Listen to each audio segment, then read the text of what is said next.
situación de violencia institucional y estructural en Ecuador y también si la misma guarda algún tipo de relación o no con la dolarización. En primer lugar tenemos a Francisco Zayes. Para quienes no lo recordéis, fue uno de los impulsores del proceso de dolarización de Ecuador y, por tanto, una de las voces más autorizadas para hablar sobre esta cuestión. En segundo lugar, también he traído un español radicado desde hace muchos años en Ecuador y que además una de sus especialidades es justamente el estudio de la dolarización. Luis Espinosa Godet. ¿Qué tal, Luis? ¿Cuál es ahora mismo la situación político, económico, social de Ecuador, ¿no? Porque hace algunas semanas saltó a todos los medios de comunicación, pues un caso muy sonado de violencia, incluso en la sede de un medio de comunicación, que es pues el síntoma o la superficie que estamos rascando de algo mucho más profundo.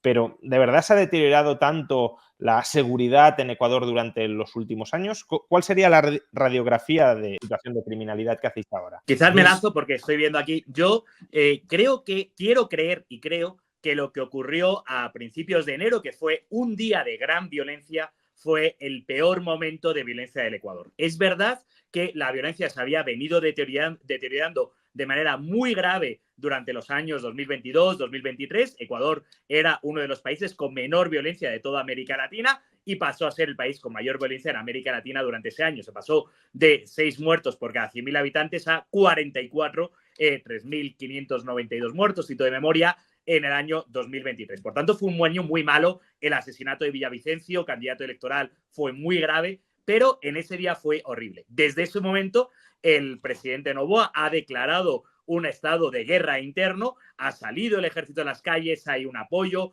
hay algo bastante importante, hay un apoyo social al ejército y a la policía para que combatan a los narcoterroristas, de tal manera que desde entonces la situación es de una tensa calma porque hay mucha menos violencia, pero hay toque de queda, hay militares en las calles, por tanto no se puede decir que es una convivencia pacífica, pero desde luego no es lo que ocurrió en aquel momento, que fue un momento puntual y muy grave. Sí, yo quisiera añadir, o sea, la situación ecuatoriana viene deteriorándose durante mucho tiempo. Eso sí es verdad, pero en realidad se deteriora rápidamente la violencia y está altamente correlacionada con la captura de toneladas de cocaína. Eso es. Es decir, el momento que los gobiernos empiezan a verdaderamente entrar a combatir el narcotráfico, se dispara la violencia en el Ecuador. Entonces está altamente ligado ¿cómo se llama? El microtráfico y la violencia que se ve en el Ecuador con el hecho de que están empezando a hacer mucho más, ¿cómo se llama? Les están empezando a hacer calor. Pero quiero hacer otra reflexión. Yo viví en México mucho tiempo, viví la violencia en México. Si hubieran sido los Zetas mexicanos que se toman un canal de televisión, no hubiera acabado en 2 horas sin ni una sola gota de sangre. Hubiera sido algo extremadamente violento, algo que hubiera sido no solo un día, como dice Luis, en CNN, sino que hubiera sido algo que hasta el día de hoy tú estarías viendo muertos en las calles consistentemente. Entonces, coincido con Luis que creo que lo que vimos fue el mejor esfuerzo de una serie de pandillas por hacer un caos coordinado nacional, pero y desde ahí hemos visto una caída impresionante de la violencia, mucho más rápido de lo que se vivió en Honduras en su momento. Entonces, no sé, Luis, parece que tienes algo que decir. También quiero advertir a los que están fuera de Ecuador que ese estallido de violencia era un estallido de violencia anunciado. ¿Por qué digo anunciado? Justo una semana antes de ese estallido, la fiscal Salazar, una gran heroína de las libertades y del derecho, presentó el caso Metástasis. El nombre es muy adecuado. Y el caso Metástasis eran los chats de un narcodelincuente muerto en prisión, violentamente, porque quien a hierro mata, a hierro muere, muerto en prisión, se consiguió descifrar su móvil, celular se dice aquí, y ahí había cientos de chats, miles de páginas de chats. Entre esos cientos de chats había chats con personas de la fiscalía, de la policía, con periodistas, había chats con mucho mundo. Por eso se llamó caso Metástasis. Muchos de los analistas dijeron, cuidado, que esto le ha hecho tanto daño a los narcoterroristas que querrán hacer una demostración de fuerza porque están heridos, ¿no? Un animal herido de muerte de a zarpazos. Y ese día fue el mayor esfuerzo, la mayor coordinación que alcanzaron, que por desgracia fue alta, pero fue relativamente baja. Es decir, como dice Francisco, no fue que tomaron el país. A muchos nos sorprendió el nivel de armamento que tenían, el nivel de coordinación que tenían, pero no era tanto como se imaginó. Y por suerte el Estado ha conseguido moderarlo. Digo por suerte el Estado ha conseguido moderarlo, lo cual probablemente entre parte del público anarcolibertario que puede estar escuchando este canal le puede extrañar que yo mismo, que me declaro liberal, diga una frase así, pero sí, en mi opinión, como ciudadano que vive en este país, prefiero 1000 veces que el Estado controle a los narcoterroristas a que los narcoterroristas campen a sus anchas. Podemos pensar en otras soluciones.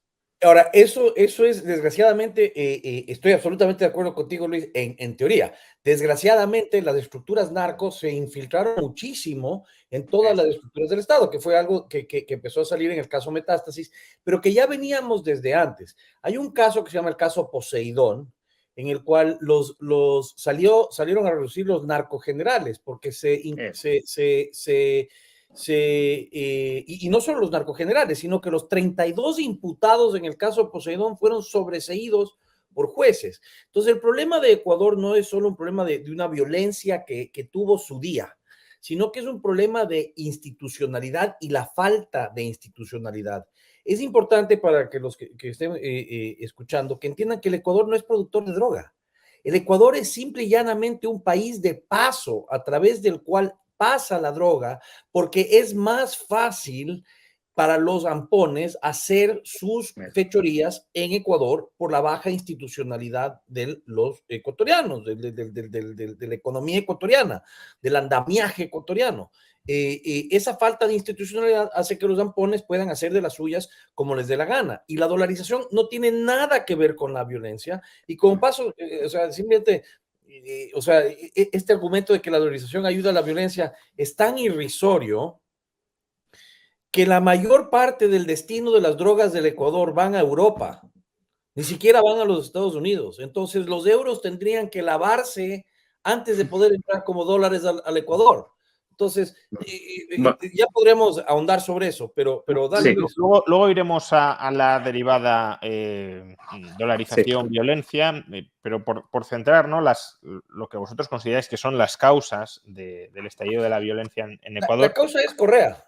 Correa hizo un pacto. Bueno, también iremos después a eso porque, dicho así, o sea, yo declaro que no tengo ningún tipo de juicio previo sobre el asunto, así que dejo que vosotros me persuadáis. Pero dicho así, claro, puede sonar un poco... Correa lleva años que no está en la presidencia de Ecuador, ¿no? Entonces, ¿cómo puede ser Correa el responsable de esta violencia si no está en el poder?